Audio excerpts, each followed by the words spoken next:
আওয়ামী লীগকে সকল হিংসা বিদ্বেষ ও পরাজয়ের গ্লানি ভুলে গিয়ে মাননীয় স্পিকার অনেক ত্যাগ ও তিতিক্ষার রক্তের বিনিময়ে গড়ে উঠেছে আমাদের গণতান্ত্রিক প্রতিষ্ঠান এই জাতীয় সংসদ।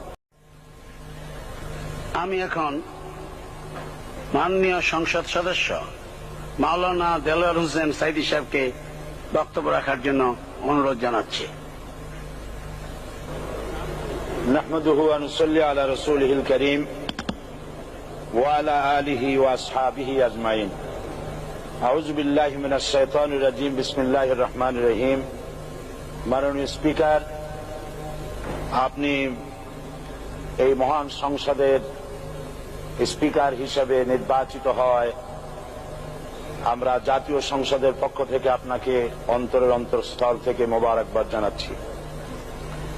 মাননীয় স্পিকার, আমি আজ এই সংসদে দাঁড়িয়ে ওই মহান আল্লাহ পাকের প্রশংসায় সেজদা অবনত হচ্ছি, যিনি 1 অক্টোবরের ব্যালট যুদ্ধের মাধ্যমে সুদীর্ঘ 5 বছরের দুঃশাসন, সীমাহীন দুর্নীতি, ইসলাম বিরোধী কর্মকাণ্ড, দেশব্যাপী ভয়াবহ সন্ত্রাসের মোকাবেলায় 4 দলীয় ঐক্য জোটের মহা বিজয় দান করেছেন এবং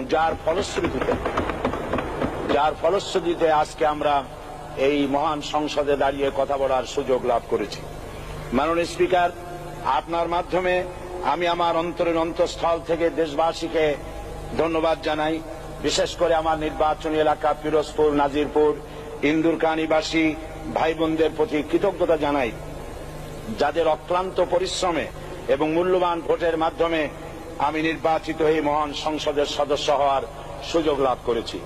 মাননীয় স্পিকার, বাংলাদেশের 13 কোটি মানুষকে যারা পরিচালনা করবেন আজকে তারাই এই মহান সংসদে বসে আছেন। আমি আপনার মাধ্যমে তাদের উদ্দেশ্যে কিছু কথা বলতে চাই।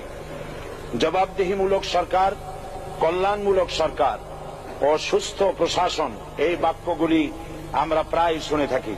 এই বাক্যগুলির অর্থ সরকার স্বৈরাচার নয়, বরং জনগণের কল্যাণে জনগণ নিকট দায়বদ্ধ সরকার, যা আব্রাহাম লিঙ্কনের ভাষায় by the people, for the people, of the people.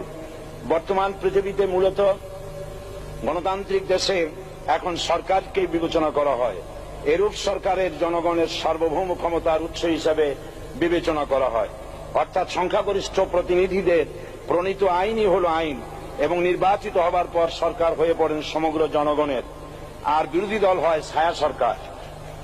মাননীয় স্পিকার, সরকারকে সঠিক পথে পরিচালনার জন্য বিরোধী দলকে অপরিহার্য বিবেচনা করা হয়।